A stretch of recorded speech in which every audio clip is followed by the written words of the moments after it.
So once again, welcome everyone sitting here and in the online Zoom room with us for the panel discussion on forms of kinship and liquid dependencies. This is actually a string of concepts that kind of brought all of us together, the four of us. And I'll briefly introduce each one of them. My name is Miyu. I am a professor for art and economies at the University of Kassel and also at the Documenta Institute, which is one of the hosting partners for this event. Sitting next to me is Aneta, who is, I love to say, one of the funkiest curators I know, who is the artistic director of the Temporary Gallery in Cologne. And who is also the Temporary Gallery is the other partner for this research project, which she will speak more about.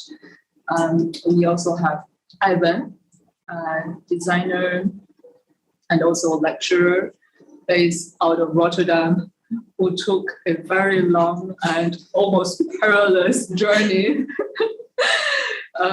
from Rotterdam to here because of the hurricane. And lastly, we have Kris, who is on screen with us, who is also based out of Rotterdam, but who couldn't make it because of this hurricane. And Kris is a curator, writer, editor who works a lot on the question of value and in the last few years on the question of kinship. So I will try to give everyone enough time so that you will enlighten us with your ideas. But I want to start with some very basic parameters around the concept of kinship. So what are some of the entry points for us, and what are the concepts that kind of bind all of our different research interests and also practices together?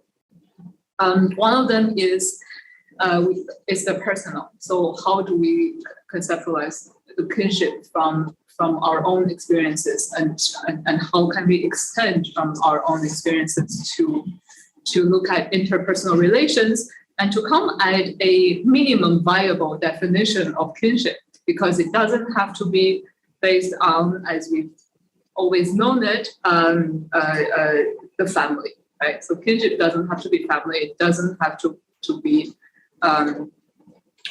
enshrined and coded by law, but we can very well imagine other forms of kinships.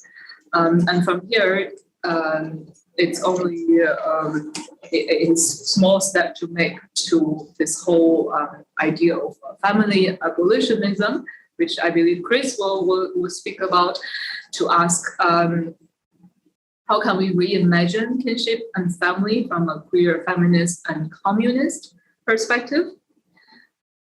And that will connect us to the whole history and political economy of kinship. So how family forms got developed to serve capitalism, and how a lot of that is connected to work or a certain ethic, a certain propensity to work. Or in the words of Sophie Lewis, how we're supposed to want to go to work and how we have to work and how we can go to work. And this is the level of the infrastructural, the governmentality of kinship. And from here, I think we want to insert a third dimension, which is digital technology. This is not something that is often talked about in, say, sociology or classical studies on family and kinship, but this is something that's very much part of our lives and of the future generations to come, because we do interact with each other using digital platforms. We meet people because of certain algorithmic arrangements, and all of that is looking a little bit dire. But how can we actually hijack that and maybe imagine different forms of digital communication that would allow, again, more open forms of kinship to come? And lastly, there's the a more diffuse dimension of kinship, which is, for me, the environmental, where we no longer look at the individuals as they are, but we're looking more at a stage where we're a little at the sub-level of the individual, right? So some sociologists and philosophers will call it the individual. And here we can look at human-animal relations. We can look at how this a notion of the environment or the ecosystem is very much part of ourselves, and we are as much part of that, and how you can speak of the environmental kinship or a certain protectorship between or of a community that encompasses both the human and the non-human. And I think I'll stop here because I think we have enough maybe conceptual parameters to start us with. And I'll invite first Kris to have a presentation of us. Hi, everyone. Thank you for this invitation. And I'm really sorry I couldn't be there in person. It didn't really work out with the trains. But I work as but to introduce myself first, briefly, I work as an independent curator, editor, and sometimes I also write. And usually my projects span several years. So they are research interests that then I work on for a couple of years, and then they manifest as different formats, exhibitions or events or talks or symposia, or sometimes just very micro events. And I guess in all of them, what's interesting for me is also how we bring people together from where and how we share knowledge and collectively and learn from each other. And in the past few years, I became more and more interested personally, but also intellectually, although I don't think those have, there are hard divisions about the question of family and thinking about how I want to live my life, how I want to organize my life with whom, and what are the kind of maybe restraints or boundaries or difficulties of organizing life maybe differently than following the kind of blueprints that one is given in life. And one major outcome of this project is actually a collaboration with a dear artist and friend of mine, Clementine Edwards, who is an artist, and we co-edited a book that is coming out in April. And I will use this as a moment of shameless propaganda of my book, and I will just drop the lines later in the Zoom chat. But this book is titled The Material Kinship Reader, and it's a combination of an artist book and a reader, where we brought together texts that deal with the question of how we can form kinship with sentient but also non-sentient matter. And apart from that, when I say it sounds a little romantic idea of forming kinship with material, but also when we think about materials such as plastic or gold or any other material that comes to your mind, also think about its violent histories and how to, whereas we kind of cherish or take pleasure in materials or can come close to them, we also have to acknowledge their circulation in the world and the violent histories. So this book has a lot of text around that, around family, the critique of the nuclear family, about various kinship forms. So that's sort of where I was when I met Aneta and we started a discussion about our interests on this topic, and we decided to start a research project together. And this research project is, maybe I can say that this is a first public event or moment when we talk about this project as well. And I think it came out, again, both of our dissatisfaction from the way we want to organize a life and care differently. We hope to organize monthly online events that we call the study group, where we would be inviting professionals from various fields, artists, thinkers, poets, and so on, to guide us through these questions. And in the following minutes, I will use my time maybe also to expand, or maybe I'm repeating some of the points me made, which is also a very interesting overlap. So in this research project, and after these study groups, but we also hope to organize a kind of larger manifestation of that, which initially we thought could be an exhibition next year, early next year. But we also are very uncomfortable with that format. So we are also thinking about how we could make it more lively and more focused on sharing or events, or that's still a work in progress. So this research trajectory on kinship is I kind of interested in speculating about utopian forms of kinship, and we want to look beyond kinship, beyond the property relations and social reproduction of norms that in fact kinship or the family structure provides.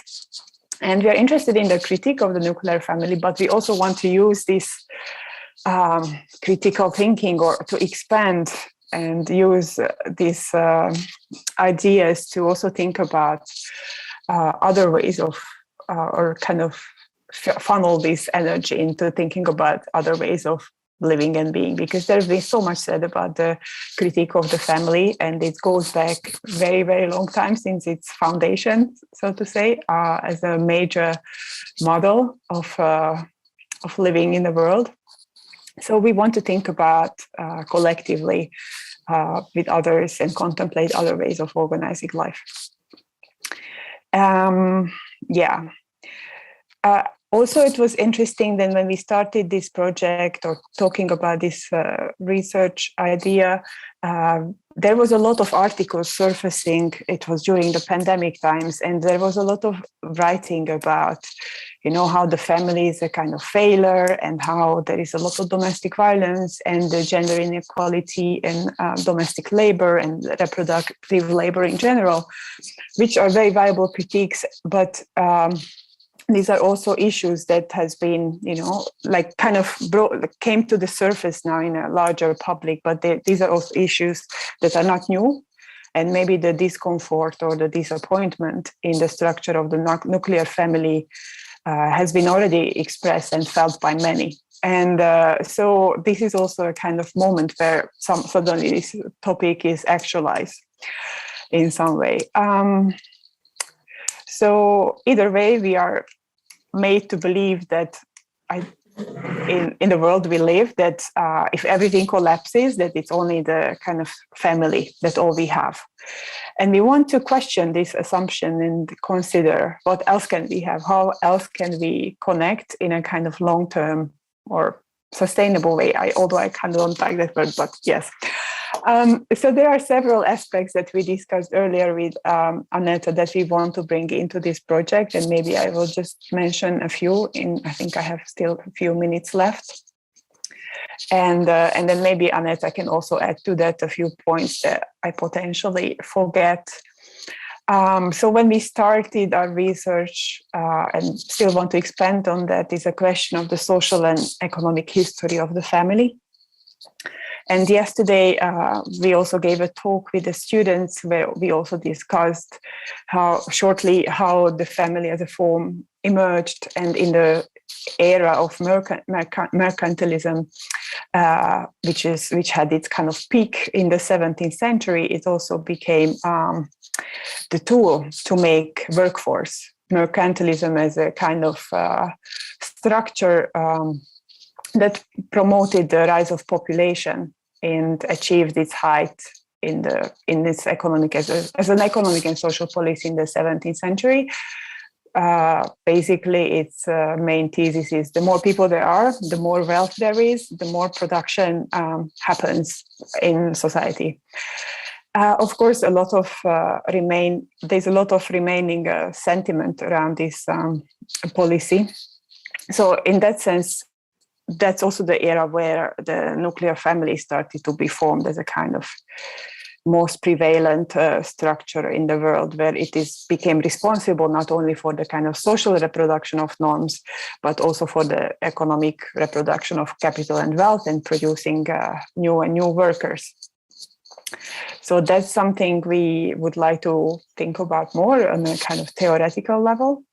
We're also interested, as we mentioned, in the family abolition, question of family abolition, and it's a very heavy term. And I also mentioned it yesterday on an anecdotal level, that whenever I mentioned it to someone that I'm interested in family abolitionism and I'm flirting with this idea, or more than flirting, that people usually tend to think, or at least there is some kind of awkward silence following this declaration. And then I have to explain, but actually it's not what I mean, that I don't love my biological family, or that I would judge anyone who lives in a nuclear family model, but that rather my interest is led by the undoing of the kind of injustices and the violence that the structures of the nuclear family impose on many, and to kind of think about other ways how this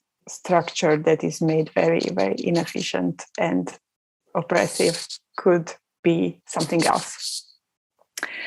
And there is also another aspect that we talked about in the framework of this project we hope to expand on later, is a kind of decolonial aspect where we think about, it relates to, of course, the question of family abolitionism, because when I think about family abolitionism, what I mean is a kind of bourgeois white European nuclear family.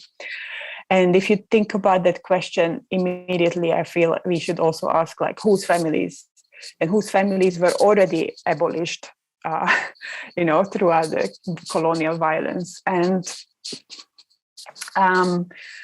basically the nuclear family worked not only in Europe, but it also kind of got exported to other colonized parts of the world. And it's also interesting to think about it in relation to what I mentioned, the mercantilist policies, for instance, in the European context, where we have a aging population in many countries, in most countries, I think, who have aggressively natalist policies, such as, if I think about Hungary, which is a context I'm very familiar with,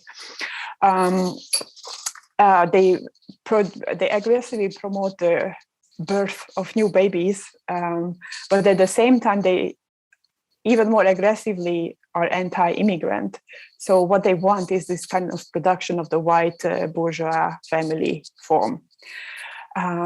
So we want to, of course, also think about family abolitionism in that light. And maybe one more aspect I would like to mention is the children's perspective, where we also think about, how the family form kind of privatizes care, and its policies and lines follow this privatization, like who can you care for? And we're also thinking about, of course, the collectivization of care, but also looking at the child's perspective from a point of view where children are oftentimes seen as a kind of projection to the future, like someone who will resolve the problems of the world we live in. At the same time, like, there is this expectation, but then there is like also this hope that they are the ones which will, kind of bring a new future. So that's something we also would like to unpack in a project. And then last but not least, what I was going to talk briefly is the technological perspective, which I think me already mentioned, and I will leave Aneta to expand on that, and that might also bridge to Aiwen's work and interest, and how technology can help us to create various tools to relate to the world and each other differently. I think I'm kind of leaving it at that. Maybe with like one thing I like to mention that I think about a lot. It's not a slogan, I don't do slogans, but and I have to think about it a lot, how kinship is always made and it's not a given. So that's just something good to think about, or good to keep in mind. Thanks. Thank you, Kris. Thank you for starting introducing our project. I will continue talking about what we are planning at Temporary Gallery, and then I will talk more about my background and my motivation to do this project. First of all, a small remark concerning like learning from children. Who said it yesterday during our seminar? I think it was you, me, that children very often spontaneously, when they play, they perform the scare jobs. I think you said it, yeah, that there is, or someone. It was in my talk. Exactly. I found it really revealing because indeed, as a child, I was playing a nurse, and I was kind of trying to heal different toys that I had, and I was giving them, injections with syringe and so on. And then I remember I got a gift, a board game that was like a Polish version of Monopoly. And in this game, you could also study in this game, and the study subject that was most valuable for, it was giving you the best options in the game was international trade. So that's how, this kind of maybe natural intuitions of children are being formatted, like forget about, being a nurse. Think about studying international trade, So just a little remark on the side. Maybe continuing what you said about the technology. This is also a very important part of our topic because, as Mir said, we are interested in thinking in kind of working on a different concept of kinship. That not necessarily includes only biological relations that we have. Yeah? And of course, we have very interesting technological developments that can help us to construct kinship, I would say, and even biologically, but also biologically in a very non-conservative way. As you probably know, it's relatively easy, for example, for a female in Europe to adopt an embryo from another woman. Yeah, so you can be pregnant with a child that is completely genetically not related to you and your partner. Yeah, and you can create, in a way, you can create a very interesting kinship relation through carrying this embryo in your own womb. Yeah, so this is just an example. There are many other things that are, of course, possible. And I find it quite fascinating to think how a society in which these practices are present and maybe not, and maybe more affordable for larger groups of people, yeah, because now only the richest can afford them. How a society like that would look like, yeah, and what kind of a level of mental development you need to have to be able to donate your own embryo to someone, which many people in Europe do, and there are very interesting differences between countries concerning the willingness to do it. So even even if you think about biology, this can also become very much complicated, and it can be very, very complex, and we, in a way, the technology gave us some tools that help us to question some things that we were never able to question in the past, yeah, and construct them. Another thing is that it's really actually very interesting, since when we are here, I want to tell you about it. Actually, when me and Kris were talking about this project at the beginning, I was thinking, but there could be an app that helps people to develop pair relations. And then we met me, and she told us that you are working on a project that goes exactly in this direction.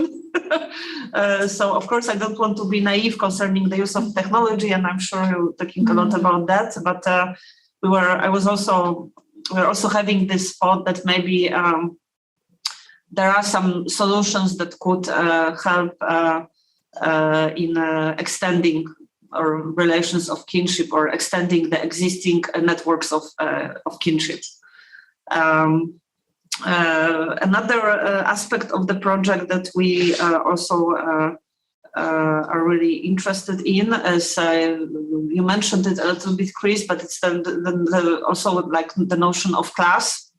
and how this, how our class origins and current class situation influences our kinship network. And I found very interesting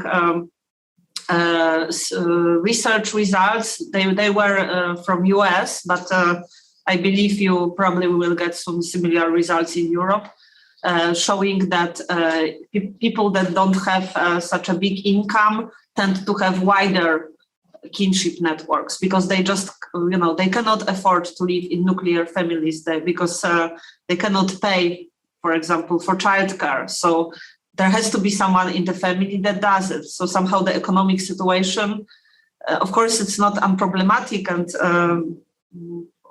it has, different types of problems and so on. But in the end, through these relations of exchange, you also build friendships and closer contacts to people. Yeah? And what I notice a lot in more like wealthy societies is that this is very weak, and we very rarely actually help our friends, or they don't need our help so much, because everyone is kind of can afford to be living in this very small unit. Yeah. And what sociologists now often talk about is that the so-called middle class is shrinking, and it's a kind of a phenomenon that is present in many countries. In Poland, we have a fascinating situation when a lot of people claim that they are middle class, but when you check their income, they are not middle class. They earn much less money than middle class people earn. So there is also a problem with, even on the level of perception, we have a problem, because we claim that we are middle class, but actually we aren't. Yeah? So I wonder if this need to talk about kinship also maybe comes from that our everyone of course has to analyze their own situation, but that we are in a group in the society that kind of experiences more and more precarity. But on the other hand, we are not used to have this wider networks, and we kind of have to build them now. Maybe I'm not saying that I know it, but that would be my hypothesis. Because what I also noticed with this project is whenever me and Kris talk with someone about this project, we see that there is suddenly like a kind of a spark of interest, that when we talk to our friends or our colleagues, they are immediately interested in that. Because I think for many people, it is a vital issue, and there are many discussions about, how we want to live, how we want to, when we get retired, what will be the structure supporting us. These are topics that very much present. They are present in public debates, and I think a lot of people are asking themselves these questions: in what kind of a structure I want to live? Yeah, and then of course we have this whole heritage of different experiments in the 60s and later. Yeah, and a kind of a conservative turn that happened afterwards. I don't know if you would agree with me. We can talk about it later. And maybe, I started to think recently, maybe there is more that we can learn from these times than we think, and maybe we need this boldness and need for experimentation again, and maybe we will never commit the mistakes that were made at that time in all these communes and so on, but we can kind of, still get inspired by how these experiments function in public debates is they have a very bad PR, yeah. And I'm not saying that we should do exactly the same, but there was some kind of a communal thinking at play. So maybe, I have a feeling going back in time also could be beneficial here. What I also usually say when we introduce our project is that we are interested in different levels of radicality in this project. So we are interested in structures that could replace nuclear family, but also we are interested in how family can expand and extend itself and include biological relations, but also non-biological relations and how it can grow.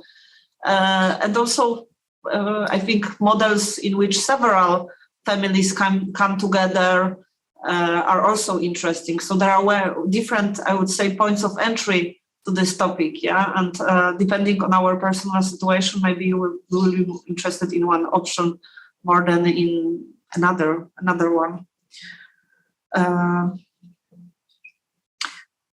Exactly. Concerning the origins of my interest, of course, there is a personal interest, but there is also a professional interest related to running art institution in Cologne, and this is like also this kind of a network of relations that institution creates is also very, very important for me. And right now, my institution mostly deals, I would say, with art professionals in Cologne, but I really would like to change it and expand and have other groups involved as well. So this is also, I have a feeling that in a way we are on a path towards developing a different institutional model for art institutions, and there are already some art institutions that are doing that. And of course, in Kassel now with Documenta and Ruan Grupa, I guess this model also probably will be more discussed, because this is what exactly Ruan Grupa is doing in Jakarta. They are running an art institution that is very different from any kind of a white cube institution that we have in Europe. So I have a feeling that maybe we will arrive at an institutional model that is maybe closer to cultural center or community center. Maybe we are on a path towards a more hybrid model. And this is also why I have a feeling what many artists are interested in, with the rise of, activist art and political engagement in the art scene. I have a feeling that artists also push institutions a little bit in a different direction, and they don't want just to agree them to be this kind of isolated white cubes that are, maintaining neutrality in the political sphere. I have a feeling that also this impulse comes from artists. And my own development as a curator also is related, for example, to the activist art practices that I was following and trying to support in Krakow, but also some other personal experiences. I didn't share it yesterday, but I had a very good experience with a food cooperative in Krakow. I don't know if you have something like that in Kassel. Yes, which was basically a collective form of ordering food directly from farmers. But it was very communal in the way it was constructed, because when I arrived in Cologne, I thought I can also join a similar initiative in Cologne. But until now, I didn't find anything.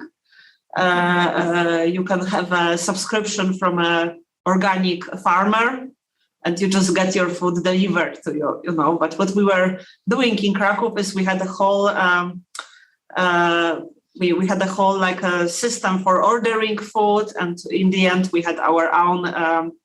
From every order, there was a certain percentage of money that was going to the cooperative, to the account of cooperative.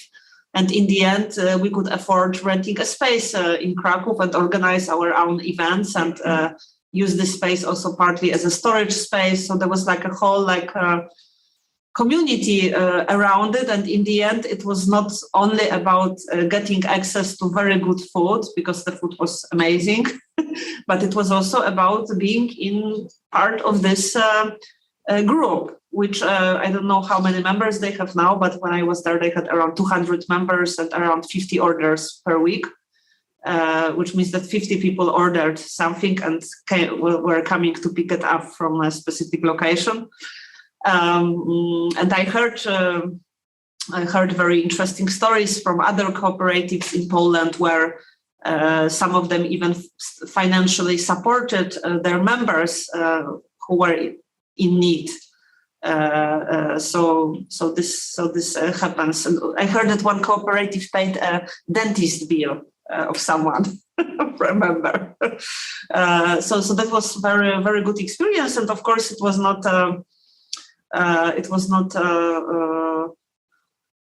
a very big organization, and it had its tensions and so on. But it worked, and I think it still works. Apart from that, what I also researched a bit was, and I worked a bit with different city activists in Krakow, and this right to the city movements. And there were also examples of very interesting collaborations between artists and these organizations.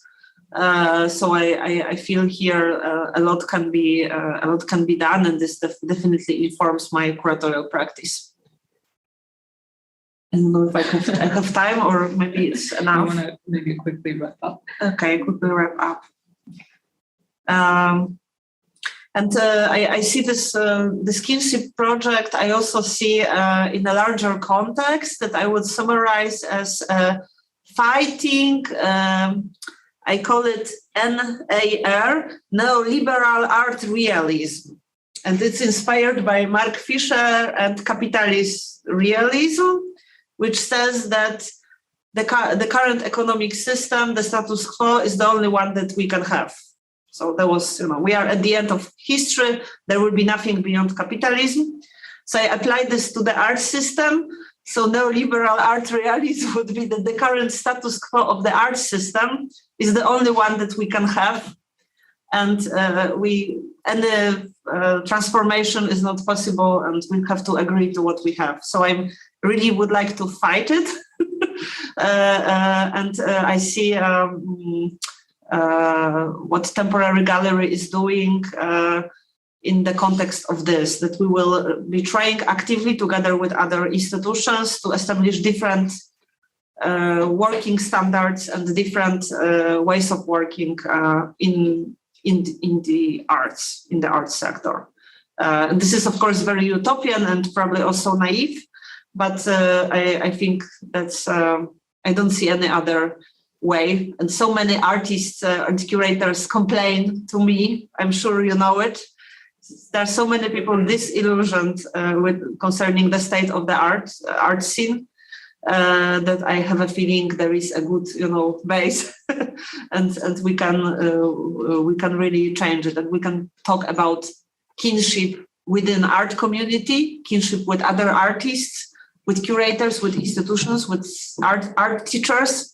And we can also think about how we can make the relations of solidarity in the art scene stronger, what kind of tools we need for that. And I'm really for trying things out now. I was doing reading groups for years, and I still love them.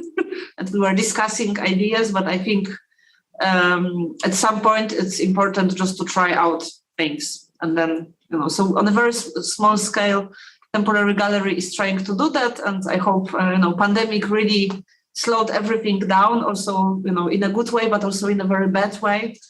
But I hope in the next years we can catch up and experiment more. Thank you. Thank you.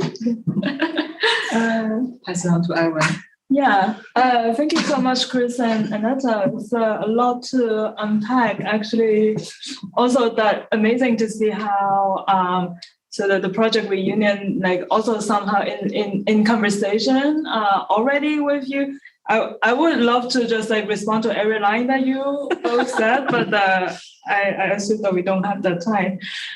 But just picking up on your last line on how the pandemic has been put us in a slow pace, and but at the same time, it definitely also opened up allow us to see what's nearby, what's exactly the right moment to think of family, where you cannot see your family if you're a migrant, or you have to spend more time with your family or family of sorts, right? With your housemates, with your close friends. So actually, it's probably quite exactly the right time where this kind of counter mobility that like put us in the place of thinking about like what Miyu said, like what is the minimal viable definition for family or for kinship itself. Reunion does start from this definition. I will quickly go to my slide, my keynote very soon, but at the same time, the minimal viable definition of kinship in reunion is a long-term, committed, mutual, caring relationship. So that like basically every one of them is the keywords. It has to be long-term. Because we don't expect a short-term exchange as family. If that happens, we see that as service at best, right?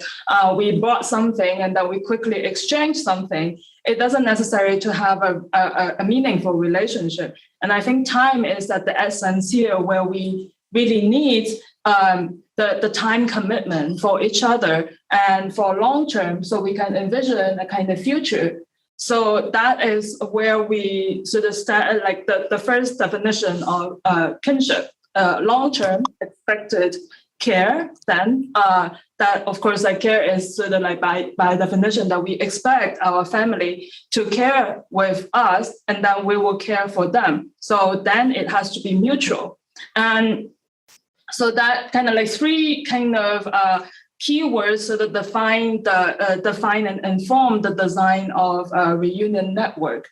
And I can go to the keynote now. Yeah.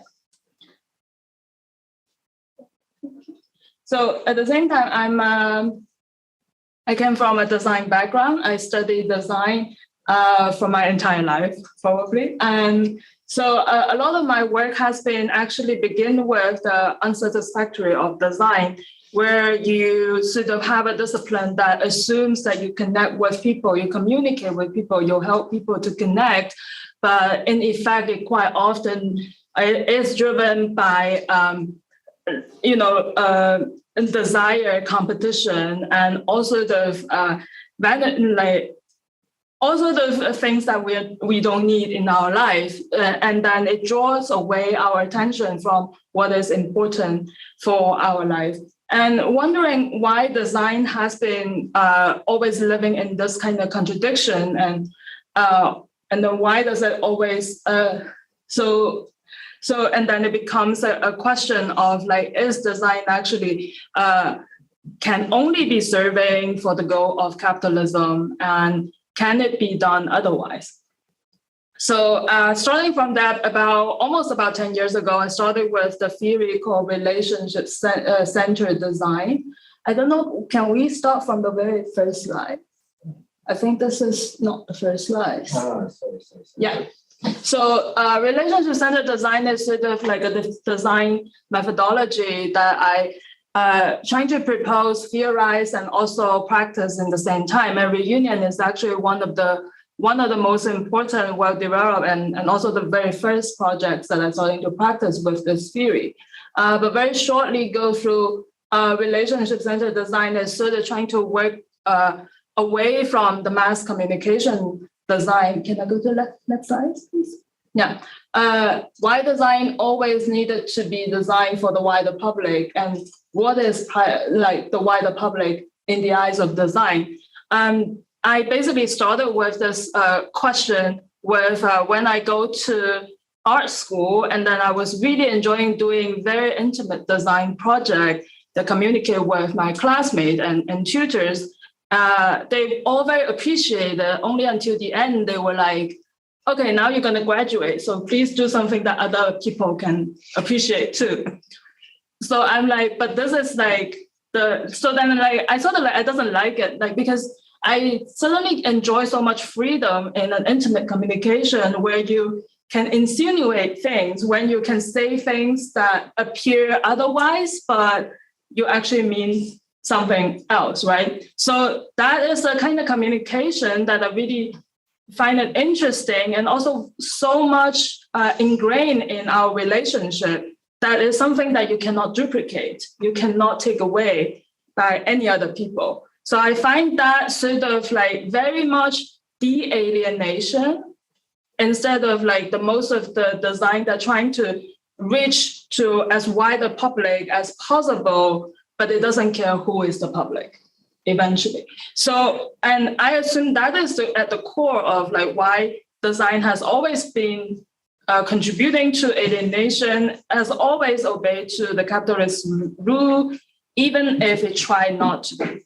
So, so if like the fundamental mass communication rules is like that, then what would be the otherwise? What would be the design that actually ingrained in the relationship that really follow through embracing the ongoing life and death or high and low of a relationship, and then in which each individual is no longer just a category or status, statistics, but actually a living human being that has so many dimensions and have so many different moments in their life and in relation to their loved ones.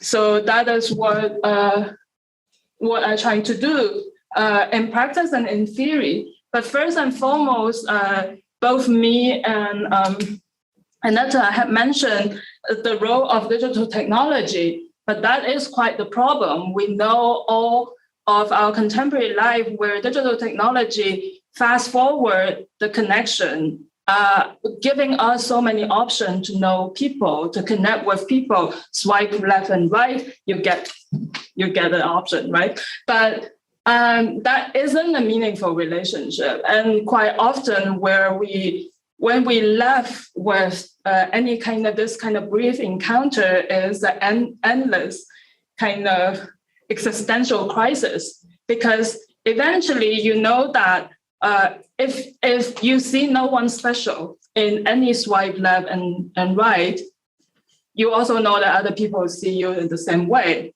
So how would you understand a relationship being meaningful? Because I think then again, a meaningful relationship means what you means to me, it only exists in our relationship. And so I want to find a way to design something that recognizes this kind of relational identity where Aneta is not only just Aneta, but the person that me knows and in your space time, and is also that how I know you through me and all that in our very special route of space time, right? So that's all that is sort of like inform the premises of reunion, and of course, I can I go to the next? Yeah. Also, in the past 5 years or so, I have been go through all the nitty gritty of like what's the problem of platform design, like all the social media, digital media design problem, how it contributes to different kind of alienation, like technically, design-wise, technically. So this is also shameless promotion, but it is like sort of another kind of informed the research that informed reunion. It not only criticized, but also just like really talks about how technology and design have been working in tandem towards this kind of alienation. And how importantly, I want to say is that I really try my best to divorce what design does and what technology have provided. Because in many kind of critique that we know is that we quite often to bundle the two together. And then, but actually a function that a technology provide and how it being narrated through design is two different things. A hammer can hammer now, but then if it's like being hammered to a different objects that it becomes, or being used in a different place, it suddenly becomes narrated. It becomes centered around certain kind of ideology. However, our critique these days on technology has not been able to separate these two. And then so it feels like we're always in this kind of doomsday that technology brings us to this situation and there's no way to work around it. But there is. It's just we need better design theory basically. So that's my attempt to contribute to better design theory, but we can go to the next step. Yeah, so, and then I will go to, this is reunion. It really starts with, besides all the theoretical back end that I was talking about, reunion does start from the very simple, not simple question: what does decentralized society means? And what is a desirable decentralized society that we want? And then that's the entry point that I want to get into care. Because again, care is what I mentioned as a relational labor. You cannot, like the care that you receive from a paid service is qualitatively different from the care that you receive from your family. It's not about professional skill, it's about the relationship between you. So I think that is something that always been discussed as like the most difficult, the labor that is most difficult to be replaced in a capitalism world. And that is quite precisely why, because you cannot just duplicate a relationship.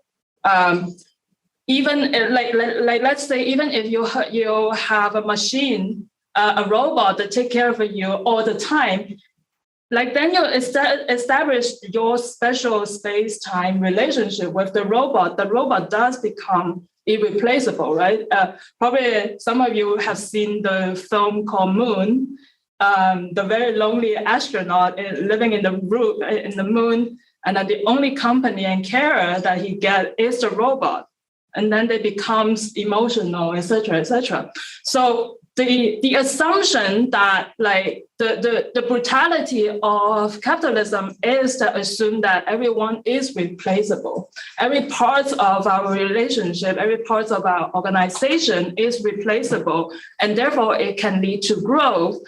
But what if a society that really centers around the problem of care, the care labor as the center economic drive, then would it be different? Would it be organized completely differently? Because it's so centered, we have to respect its nature to be effective, right? So that's also another layer of theoretical point of why reunion sort of like proposed, even though it proposed as a system, but there's actually also almost like a fiction writing at the beginning, right? At least sort of like using interface as a way to write fictions, which is actually quite a lot of startup do anyway. So, this is a short film that short animation that talks about how the system works. It will say much clear-minded than me at this point, so please enjoy it first.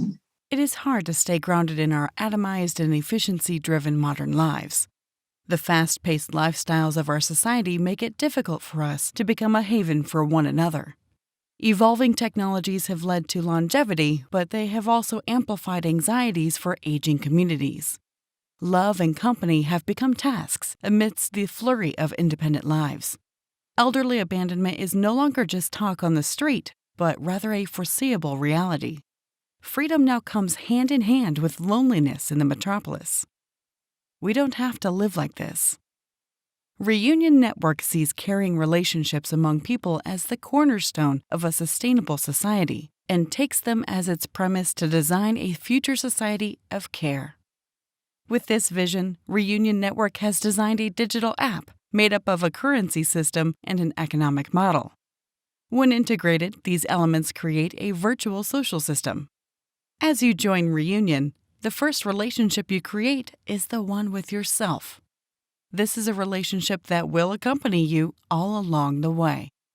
Within this self-relationship, the Reunion system will remind you to reevaluate your commitments when you may be too occupied with other relationships for you to take good care of yourself.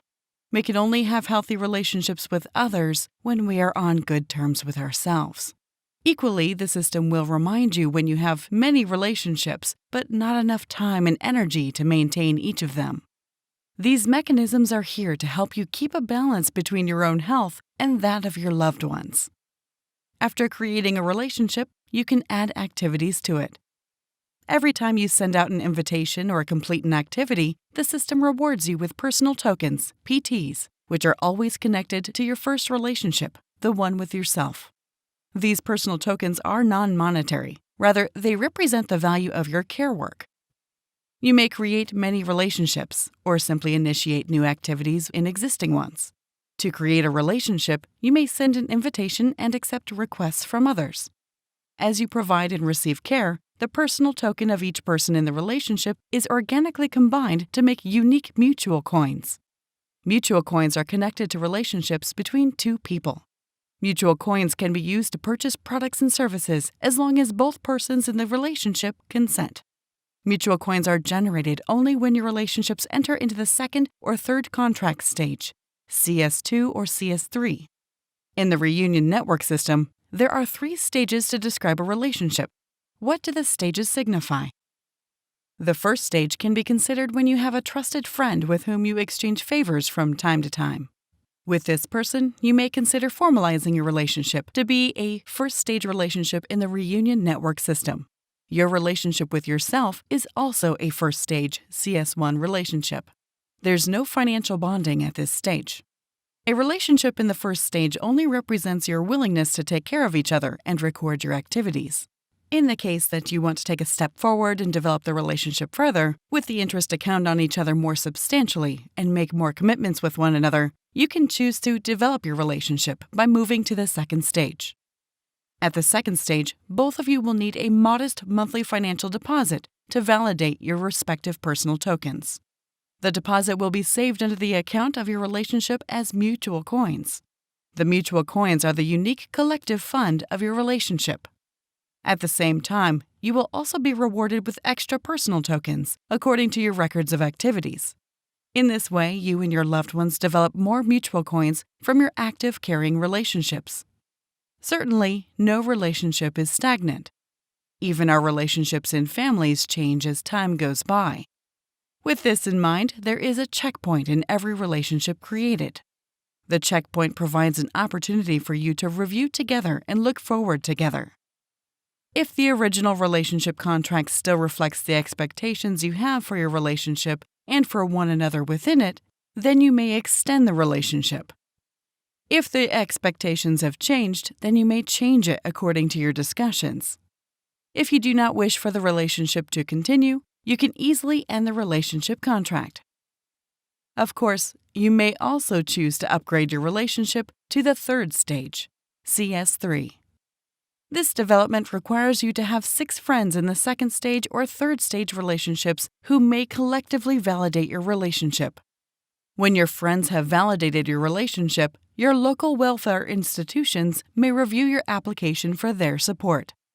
Your relationship enters into the third stage once it is approved, and the financial validation for mutual coins will be paid by your local welfare institutions.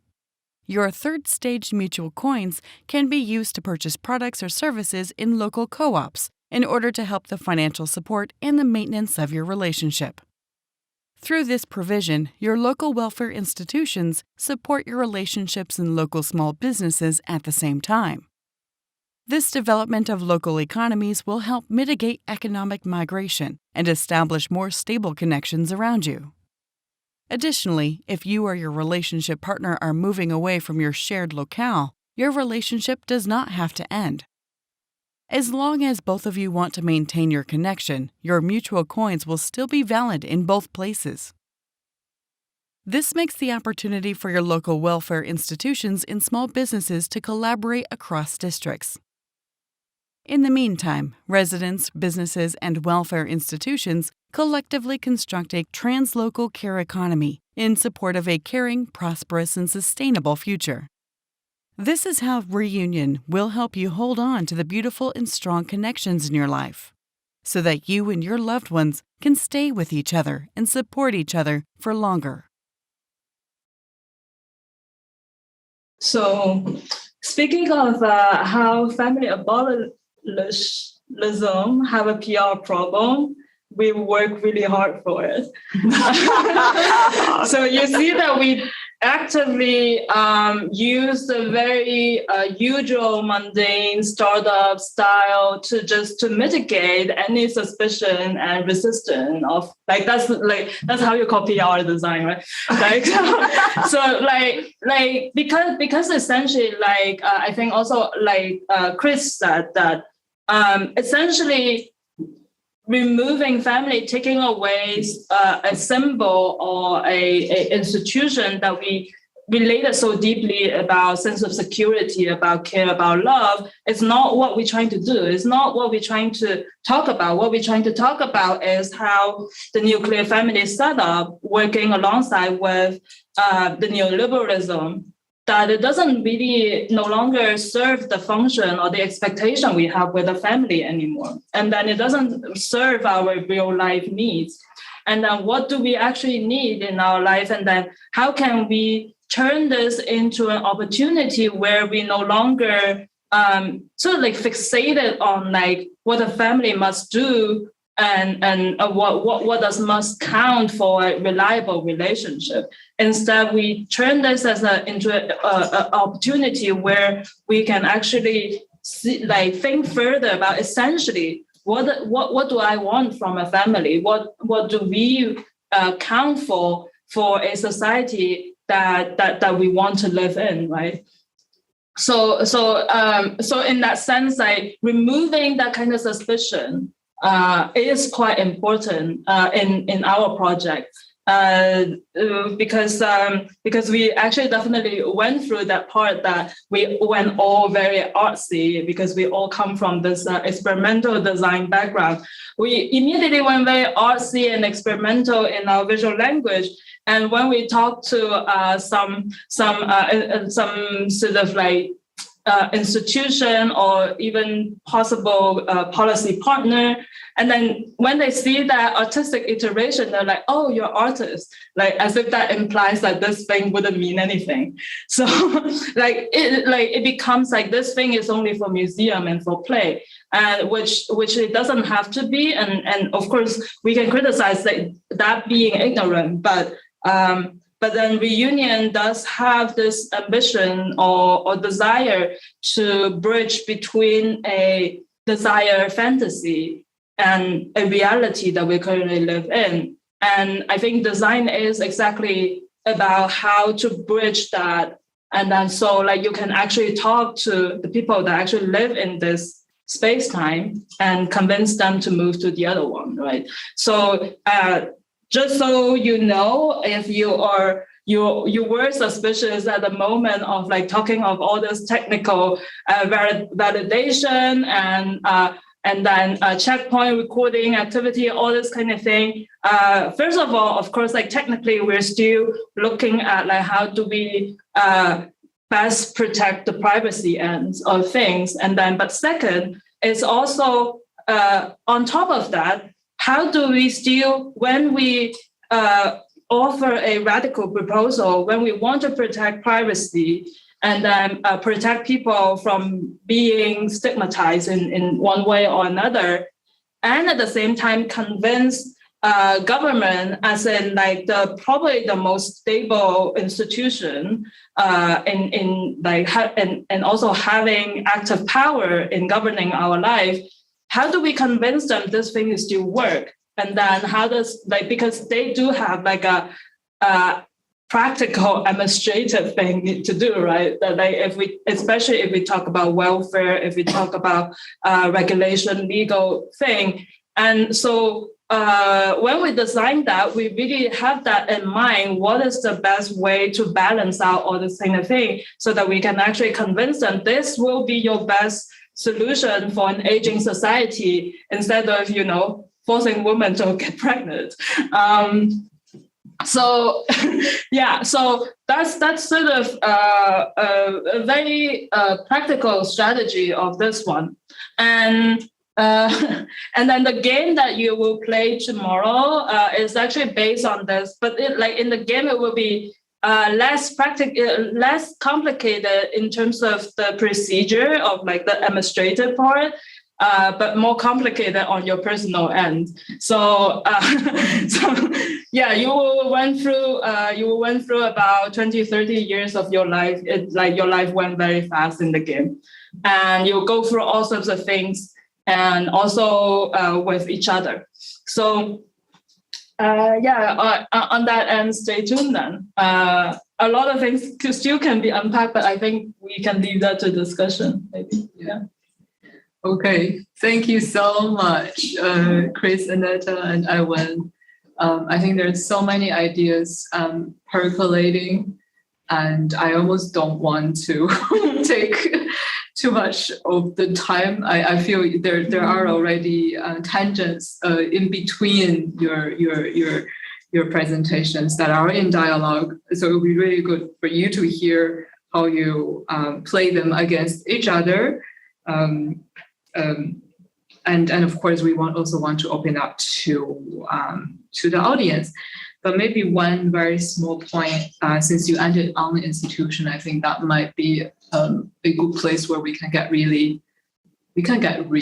Yeah. But we also have to get very pragmatic, right? Because the flip side of this sort of grassroots resilience is always that it can become evidence for the institution to retreat. So in the form of, if people can actually self-organize care, they can organize social reproduction differently, the state will just basically go hands off and say, we can even further defund the pension and care provision. So that's one thing. I know we've been thinking a lot about institution also with Aneta and how can institutions be responsive in a positive way, not in this negative way. In such a situation would be a very important question to think with.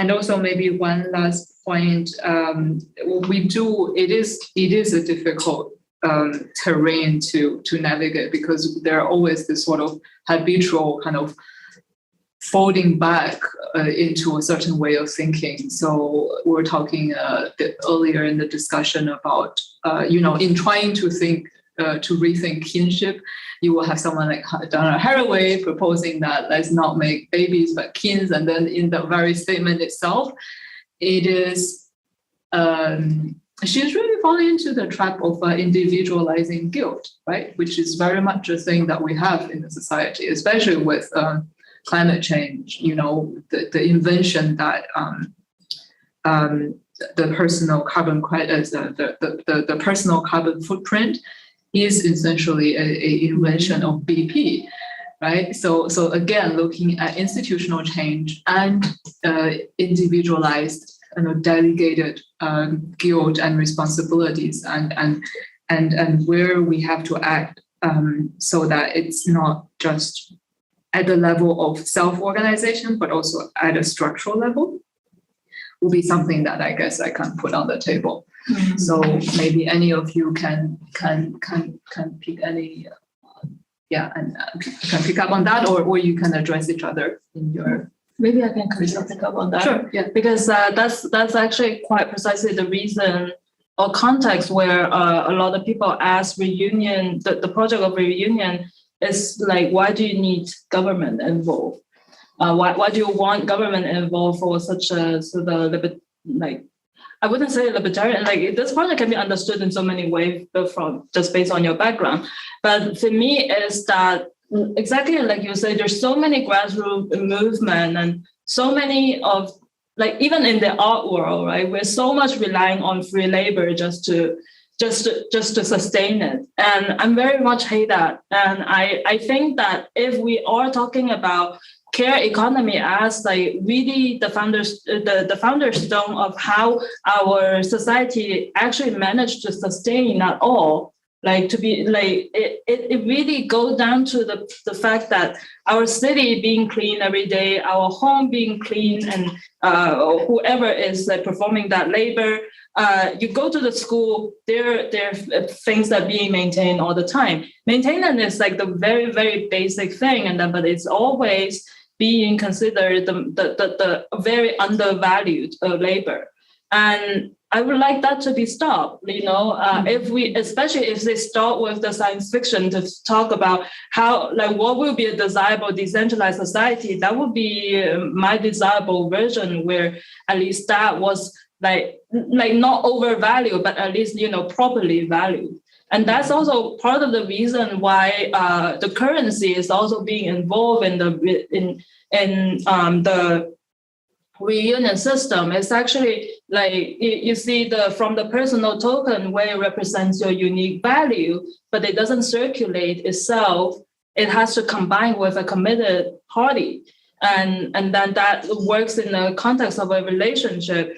And then so your relationship coin gets your mutual coin gets circulate, and then it becomes contributing to part of a local, translocal economy.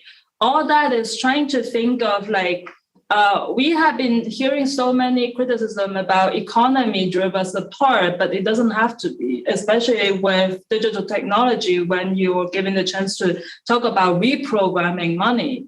I want to talk about how do we redesign money from a moment of that always create a moment of consumption and competition to a moment of care. And that is how so far that I have been doing it. So speaking of institution, is not only just about contract, about law, about institution, but at the same time, money is the institution that is being coded into an object, right? Or a piece of paper or a number. Mm-hmm. And then can we do it differently? So I don't know whether that lead to give a conclusion or something, but that would be my. But what I really like about your project is that you have state institutions as part of it. If I understand properly, the reunion network doesn't exist without the involvement of the how did you call it, individual welfare. The welfare. Well, it does it can be a charity or not necessarily state institution, but it's a very important element of the project. Yeah, I think actually the reason that you have we have stage 2 and stage 3 relationship is that the 1, 2, 3 is actually it's not saying how well you do your relationship. It's actually different mode of options that you want to maintain your relationship. The stage 1 is only based on your willingness. So no financial, no money involved. And second is, and then actually we do start with okay, then I want the welfare to come in. So that's stage 3. But then there are people that voice the concern that I don't want my relationship to be I don't want government to be involved in my autonomous caring organization, etc. Is there a third option? So there goes the stage 2, where you can only pull your own resource together. So there are in every step there, in every stage there a juncture where you can dislocate, and then doesn't have to be always go involved. But yes, I agree that the project became powerful when government comes involved, and that makes it different from any other kind of self-organized care organization. Yeah. But theoretically, I guess it could also. I actually wanted to ask you how you would imagine the issue of because it's a whole system, yeah. It's if you would ever realize it. Then it's also interesting, there is really an app, because one of the problems that we have with social media platform is that they belong to some concrete individuals, or companies and so on, and they don't, and you are never sure. I was trying to convince recently some friends to switch with me to Discord. Yeah, but I didn't manage to convince so many, I have to say. It was very utopian, but I thought, I have so many leftist friends on Facebook. Maybe, they are bashing about Facebook all the time. Maybe they would be interested. No, they aren't.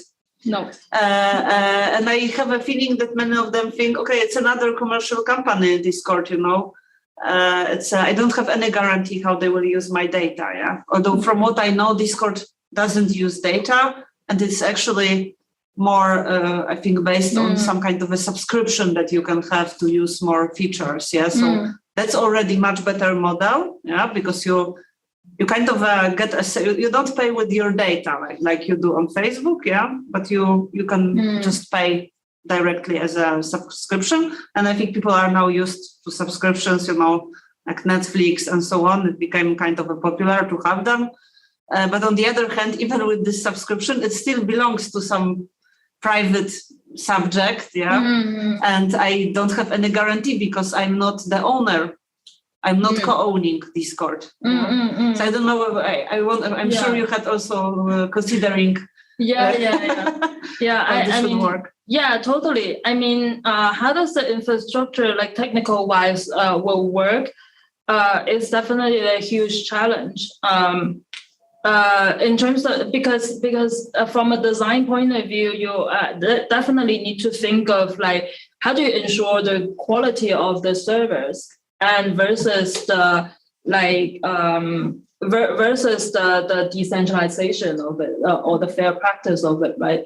Because it's actually maybe not so surprising. They're actually on the two balance end. Like if you want to ensure your quality of service, of course you don't need to go as far as Facebook.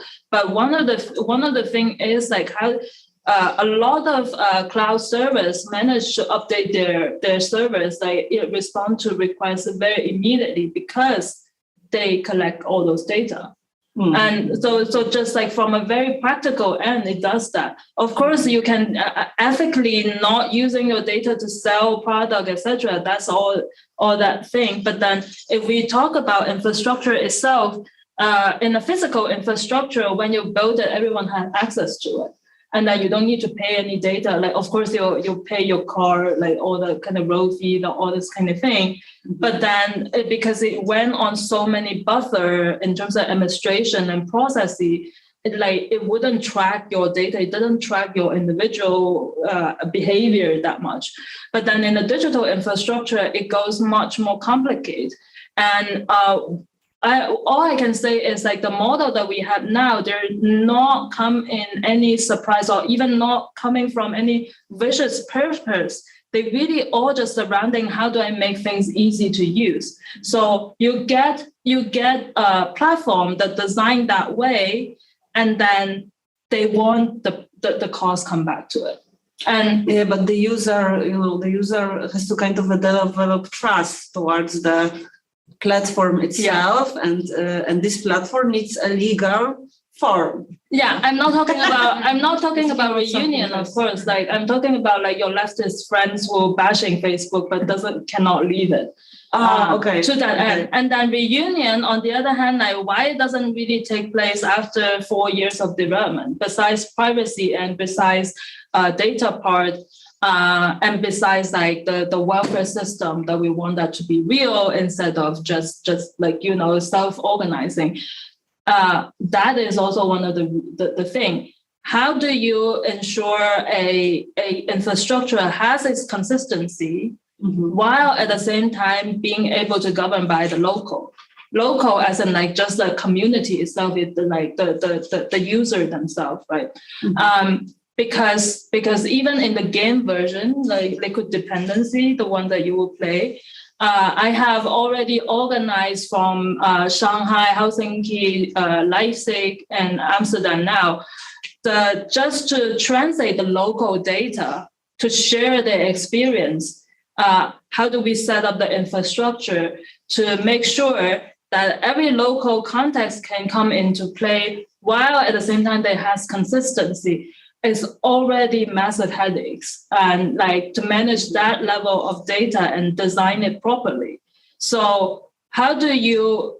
So the question then go to like what we actually want to realize is even bigger. We are wanting to have people to define what is meaningful family relationship to them, while at the same time needing a certain kind of policy consistency, fair practice, all this kind of thing. So it's a very long answer to say, I don't know yet. But eventually it would need to take some form. A reunion would need to be a legal subject.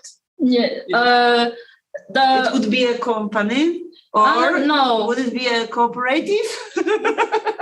It's ideally it's more likely a infrastructure that help people to organize their cooperators.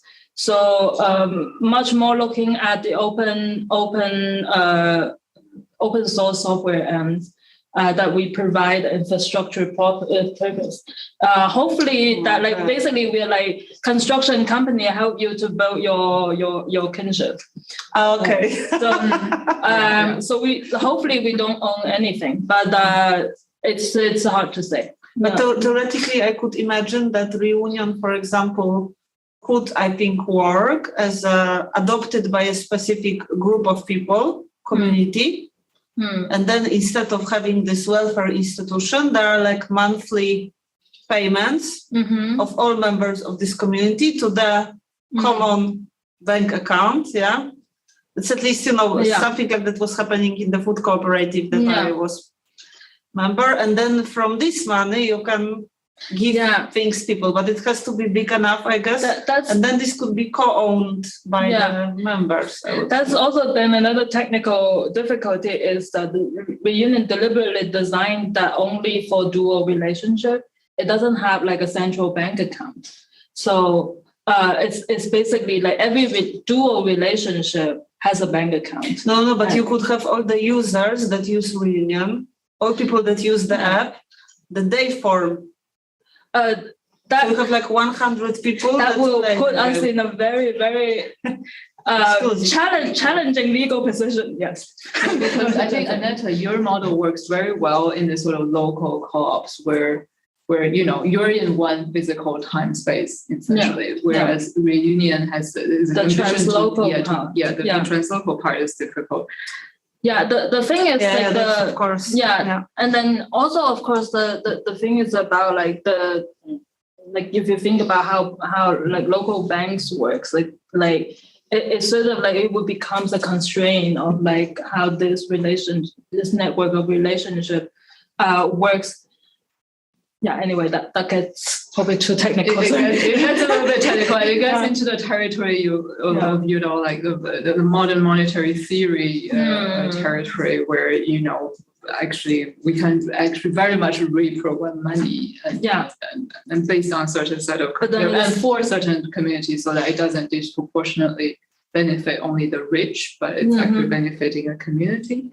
I think there's this aspect from Aneta's reflection on the co-op, drawing on your own experience. That's very valuable because right now we do see a sort of flirting between the tech space, especially the blockchain space, and all of this a co-op culture, right?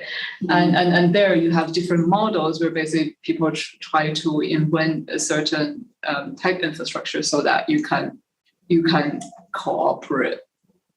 You can run as a cooperative, as a tech company. So either it's exit to a community where a tech company can be owned by its users, or you start with data commons. Very technical, so we don't have to get there. But there is something quite fundamentally concerning about all of these attempts, especially in the blockchain space, because people design all these mechanisms in order not to talk to each other, right? Like DAOs is all about how a co-op can like just automatically run and distribute and do the right things and share benefits and manage resources so that people don't have to talk to each other. And there is something quite beautiful in this very local, the very original form of co-ops that Aneta you spoke about, which by the way, we have many in Kassel. Okay, I'm also slowly learning about all of this, the food co-op, there's a community-owned organic shop, nice. and all of that. So just to bring back the social element to that, and I do feel Aiwen's attempt is something that is really reflexive of all the possible traps behind the space. On the other hand, probably most effective relations of care are not translocal. Or are, like people, I think a lot of good relations of care actually happen with people that live with you in the same city. Although I, of course, have friends in other countries, but this lack of sensual contact is influencing the relation. To give Kris some central context. Exactly. I also wanted to please tell us. Sorry, I'm already, the one translocal abandoned the relative. I was just reflecting on when it's something. It relates a little bit to what me mentioned at the beginning, because when you told us about Aiwen's project at first, I was like, interesting. So I looked it up. And then I got a little bit discouraged actually by these aesthetics that's supposed to resemble or kind of mimic the startup aesthetics and to kind of attract more people by this design of information. But then I was like, okay, interesting. But then we talked to Aiwen, like me as a kind of leftist, I'm very old school. I want the kind of radical punk aesthetics to be interested. But actually, when we talked to Aiwen, what really struck me is that when you mentioned that what is at the core, what you want to also do with this project is for people to understand that, or to have more considerations about that the choices they make, they also influence others. And I was wondering maybe if you could talk about this element, because at the nucleus of this project are these dual relations, but it also extends to the outside. And that every relationship, as I understood, has kind of, reverberates in the outside world, and that you constantly have to kind of be cautious about what you choose for, how it influences others. And I was wondering if you could talk about this aspect of reunion as well.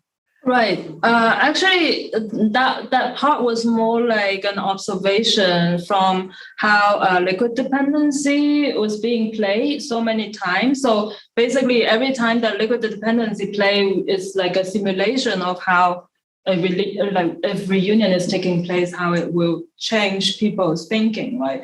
And so I was very struck by this one session in Shanghai where we have a demographic, every game session is 10 people play, and then they always draw a character. It's quite random, but from a character pool. But the character pool is consists of many different class, 35 characters, and then they have a much wealthier person or unemployed or construction worker, all that kind of character.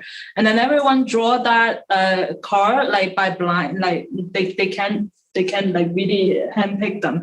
It's blind drawing, and then they pick that, and then in the game, they go through 20, 30 years of their life. And most of the time, they just dealing with their own life event, and they help each other. And then the coin, the mutual coin, works as the major medium where they have all sorts of reason to talk to each other and to build relationship with each other. So the coin is sort of, some player was talking about how the coin actually helped them to open up vulnerability, because it provides a kind of affordance that you can show your vulnerability to each other, because the coin only works when you talk to each other, when you have meaningful relationship with each other. So that so far is what we planned.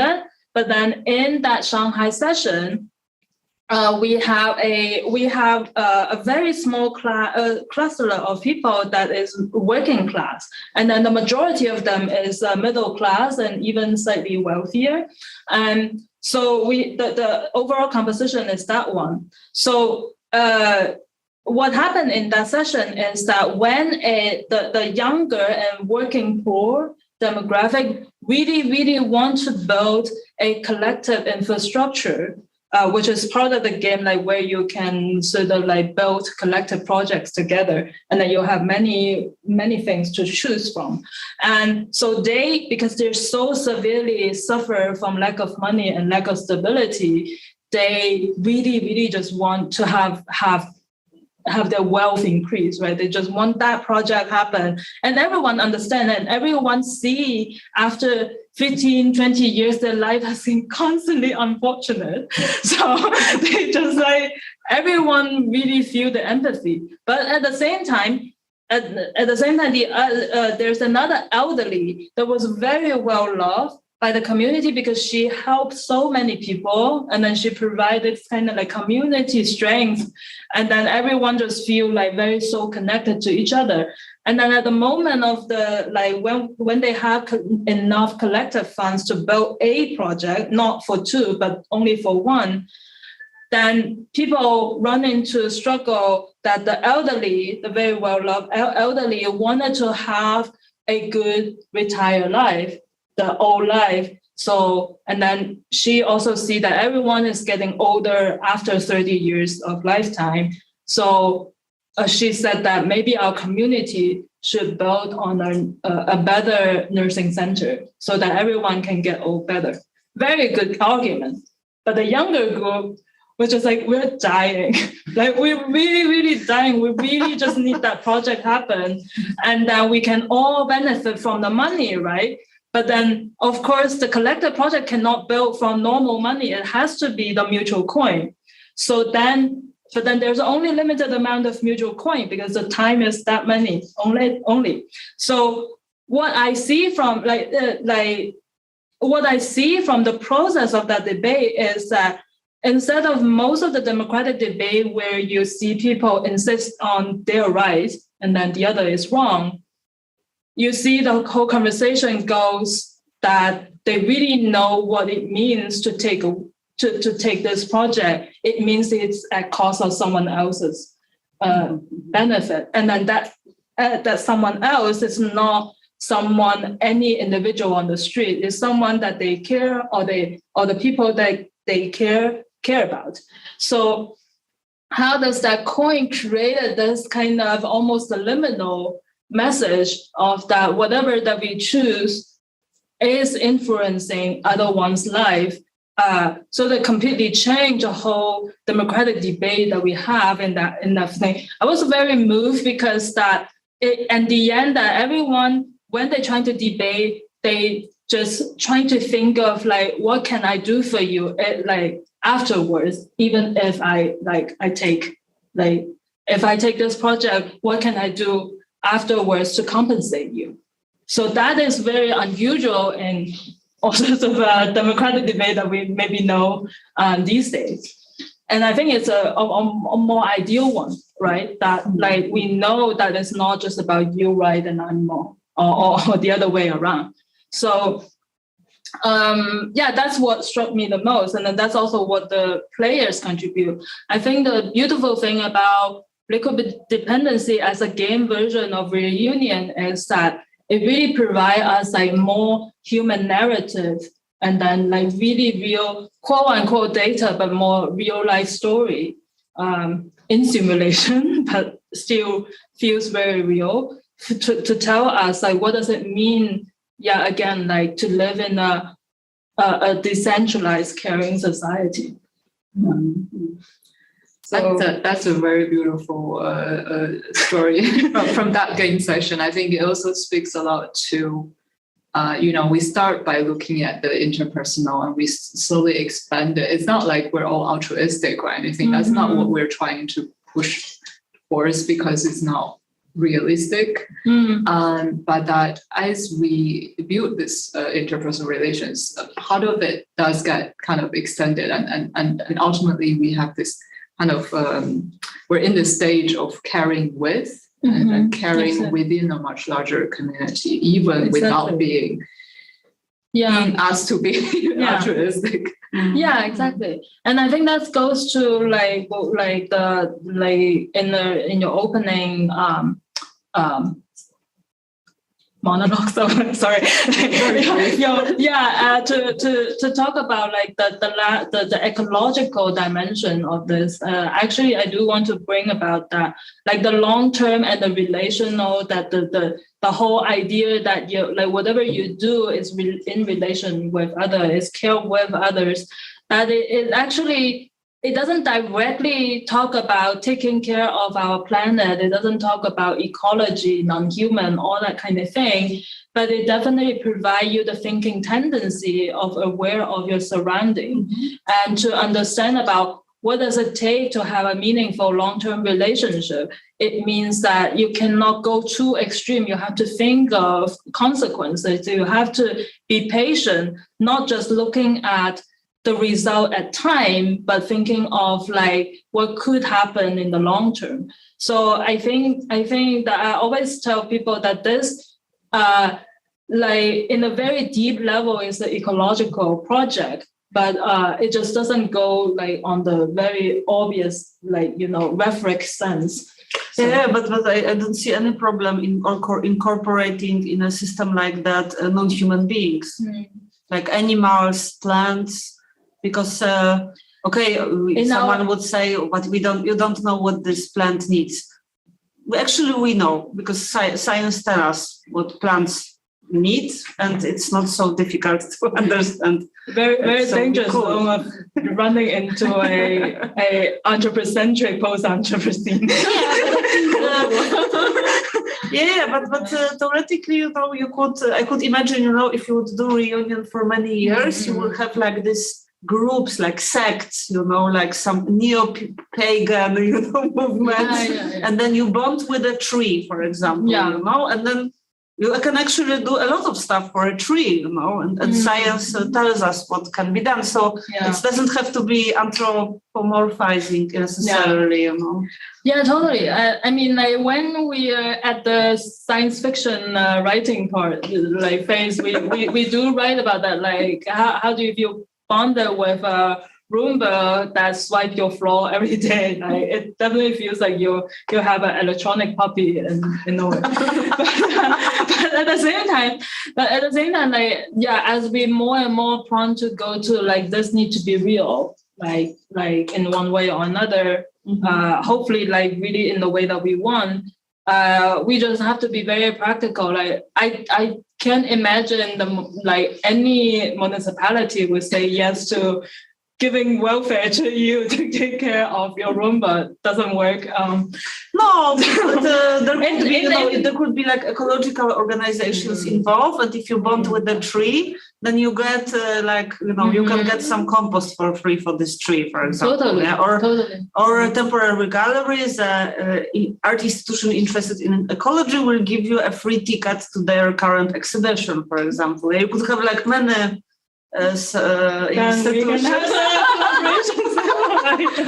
You can involve a whole network of institutions that give something to people that enter the relations of care. And what I really also like about your idea is that in a way, the identity you construct in this project, the type of subjectivity at play is this kind of a very relational one. Yeah, because I think a lot of this social media platform, there is a specific type of self or identity that they promote, or subjectivity maybe is the better word. Yeah, like I don't know, it's Facebook. I don't know if you ever do this, but I have to say that I did it several times. That you contemplate your Facebook feed. Guilty pleasures, it's like, I'm ashamed, but I did it. You look at your Facebook, what you posted, and your identity is based on what you put there. These are elements of your identity, but this is stuff that you put about yourself. And I think here you have these relations of care that enter and they define you. This is a big difference. It's a completely different way of thinking about mutual, it's a very dynamic negotiation, let's say. Like it wouldn't be that your partner define you, but like you, through defining your relationship, you reflect on who you can be in the eyes of the others. This relation in a way is like, it's not that it's yours or it's this different person, but that what is between you and this other person is the substance of it. So it's a very it's a model that really prioritizes the relation. Yes, it's like like in some semiotic theories that I like pairs, for example. You have this relational. One of the life succession was very interesting. We had two women at the beginning was at shock when we said that like you actually have relationship with the people in the site. You have to find out who they are, and then they were like so angry. They were like, I came here to explore like care and economy. I'm not here to make do I have to make relationship? Can I not be an independent woman? and I'm like, yes, you can, but it doesn't prevent you from making a relationship. And so eventually the interesting thing is one woman do decide to follow the game, and then the other one just she really just barely keep distant. And then the thing is, she's also a doctor character. She's wealthy. She has a great job. She doesn't care about anything. She doesn't have a kids. She doesn't need to take care of anyone. So eventually she just has so many personal tokens that doesn't need to spend. And then at the end, at the last round, she was like, okay, I just want to try how this thing works. And then, so she just buys something that she doesn't need with someone. Yes. But the funniest thing is at the end, when the whole collective project taking place and all this people that struggle through their life through the help with others, and then they will become this big happy weird family together and celebrating, and then she just sit in the corner and then look at them, and then and then she and then when we reflected together, and then she was just thinking of yeah, actually my life doesn't has been well, I don't need anything, but yeah, I'm just wondering what does life mean after work, because all her story is about work, is about how she get promotion, all that. And then so she would just went very quiet at the end. And you can see that she really, really gets struck by not doing anything in the game. So just to talk about that, trying to so much to preserve your self-defined identity to the end that you refuse also the possibility that might prevent that is also one of the quite typical life story that we can see in the game as well. Yeah. Okay, so I'm a little bit aware of time. I think we've spoken a lot, and I'm sure we can still sit here for another few hours until we all freeze. Yeah. So may I ask if there's any comments or questions from the audience anywhere in the world, or sitting also in this cold space before we all freeze? Yeah. Anyone from our virtual audience as well? I know a few people. Hello, friends. Yeah. I have a question. Yeah. But I'm thinking of I'm not sure if I completely understood the app or the game, but I was thinking a little bit, because you said it's against capitalism system, kind of, or not, should not follow the capitalist system of individualism and all this. But then I thought, isn't it, if you have an app like this, isn't it also making the feeling of comparison? Oh, the game doesn't the app doesn't. It's basically a logbook of all your relationship. It doesn't show to anyone. It doesn't compare anything. Yeah. But to see all these relationships in front of you, and then also see the relationship that other people have, isn't that in the game? Isn't that making stronger the feeling of compare yourself to others, and maybe they have more relationship than you, and maybe then this is also because I think capitalism is so much in our mind and our brain and how we react. Great. Great question. Thank you. Actually, the game starts with the rules. The first rule is there's no winning point in this game. So we had this life starter board that has several dimensions. Besides money, you have available time, you have personal well-being, relational health, and stability and safety nets. So all these are dimensions and finance. And all these are dimensions that we think that in order to sustainably live socially in a society, that's the dimension that you need to consider. But at the same time, this game only have losing point where you like when one of the dimension went down to zero, like when you have no time at all, or when your health get down to zero, that probably means like you do have to take a break. But at the same time, we emphasize it's your life, so you decide how to play it. There's no winning point of the game. So you do. That's also the premises of like when you do see so many different life form, life story taking place, because everyone speculates how to win the game. They think that this is a lie, and then they have to, like, a lot of people like really think that like there must be a winning point. Like they just have to discover, and then what they actually discover is just what they think they should be winning. So, and then in the reflection round, we'll make them know that. So like that's the whole process of the game, that it actually do trying to unpack like what do you desire in life, how do you, like consciously or not, like how do you confront with that. So does that answer your question? Yeah. I also have a question. When you were talking about social media and relationships there, I had to think of parasocial relationships, so how fans interact with their idols and the people that they like actors, or how influencers are becoming more prominent there. And I wonder how that could play into that as well when we talk about social media and relationships, and how they may further that more or diminish that. I don't know. Can you? It's interesting, like the relation between a fan and a star. It's a very different relationship. The fan thinks of this person as very close to them, but the star probably doesn't even know that this person exists.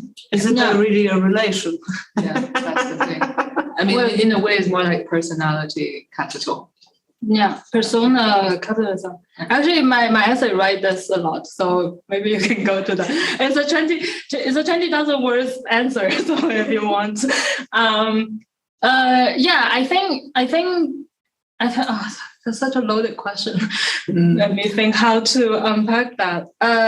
First of all, reunion only see to very deep relationship. It doesn't provoke new relationships. So one of the things that different from Aneta's initial idea about the app, we don't initiate relationship. It's only, like I said, it's only a logbook for the relationship that you already built, but you have nowhere else, no authority to recognize it, because we only have marriage and family as like the viable, caring relationship, right? Reunion opens that legal policy space where these can be recognized. Mm-hmm. So we are not a long-term Tinder.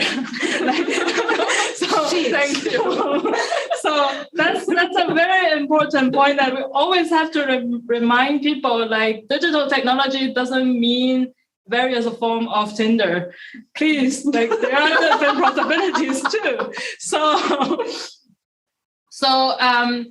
that is already not a terrain where a reunion govern. But to your point that indeed, like one-sided relationship doesn't count it as like meaningful relationship per se, at least based on our ethic, where we do think mutuality is very, very important. So actually in the game, we do have we do have several service point, and then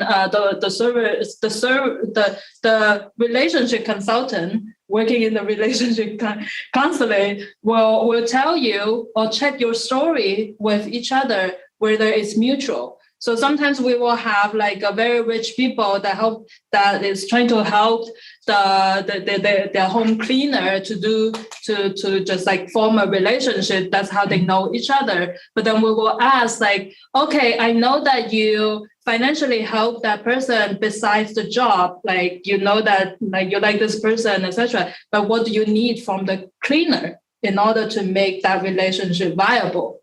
And then so eventually, then you would sort of like ask people to think of like, if not financially, what else the value that you can bring to each other that is equally count in the system. Mm-hmm. So that's a little point. I know that it doesn't really reply your answer, because great question. Also ask, does it really, what is the value of this kind of a relation? I think if we insist that it's a relation between fan and star, then because I have a feeling this app could actually help us to really check what relations we have and which are meaningful ones. Yeah? And I just heard that musicians are resigning from social media platforms because they cannot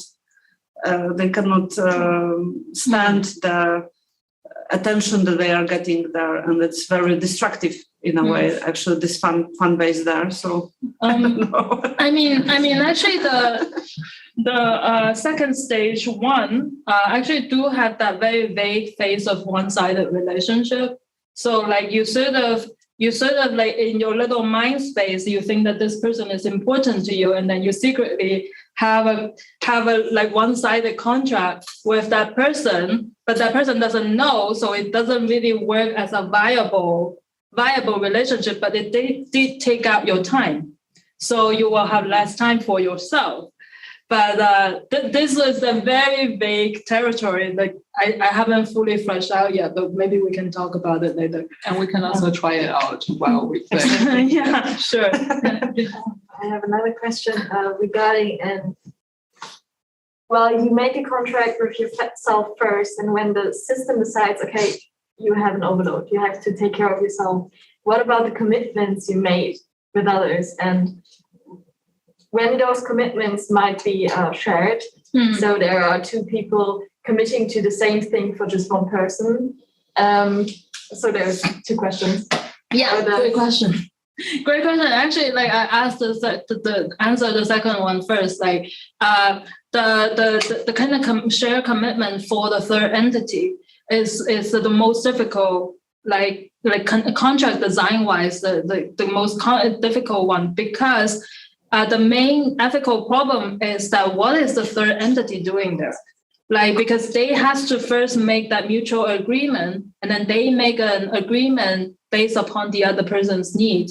So what is the right of that person talking about speaking to this relationship? We hasn't really fully fleshed out that. And then so because eventually it goes down to children's right. Like it's children here as a metaphor, but it's also pointing to all the other, let's say like less fully functioning adult or working adult that we expected in the society. Like when children being understood as this kind of like future citizen, meaning that they're not yet a fully capable citizen yet. So there are a lot of their civil rights is being carried out by their custody person. So a lot of ethical dilemma can happen there. And then how does the system can tackle that, but at the same time in a safe distance? Like you don't want to overly monitor to make sure that doesn't go off boundary, because that will already go off boundary. And then, but at the same time, you also want to make sure, like, long answer to say that don't know yet on the second answer. And then, so how does the self relationship time counts? Definitely is also related to how do we count the value of the mutual coin as well, because we actually struggle to talk about how do we value, how do we connect the metric of value to the metric of the coin. Like, for instance, is that actually a weird time bank? Is it measured by time? Then, but then, like, you know that a time bank can only work fairly when you are distributed in a larger society and then have a very, very long-term commitment that these will, like, so that like the risk can mitigate. Like, I mean, when I say risk, I mean, like, certain people has to do very heavy lifting care work, and while the other ones only need to walk their dog or something. But then if you also always measure them in the same time, then it wouldn't feel fair in the short term, in a smaller community. It has to be universal enough and then long-term enough. So that would be very heavy to start off at first. So it wouldn't be a viable model for reunion now. But then once you enter the categorization of different kind of labor will be compensated differently, then you enter a huge sector of politics. It's easy to categorize walking a dog and taking care of your sick parents, but what about washing the dishes and walking a dog? Like, there's a lot of unnecessary argument there. And then you also don't want people to count the nitty-gritty. So when we don't have an answer for that, that influences how we understand the time that we leave for ourselves. Because like, how does the time being structured in the system, then it becomes very different. Like one is being a monetary value, and the other one is like independent from monetary value that influence the whole way that people understand the value and time itself. So again, very long answer to I don't know. So, but thank you for the question. Yeah. Okay. So I think that's enough of teaser for tomorrow, and there's a lot to try and to also think through, and that maybe hopefully at the end of the day we'll also get to some of the questions once again and see them differently. So many thanks to Kris, to Aneta, and to Aiwen for joining us today for this extremely dense and thoughtful and systemic kind of reflection, but also personal and humorous, and I think is both critical and a call to actions. Yeah. So with that, please join me to thank our guests today.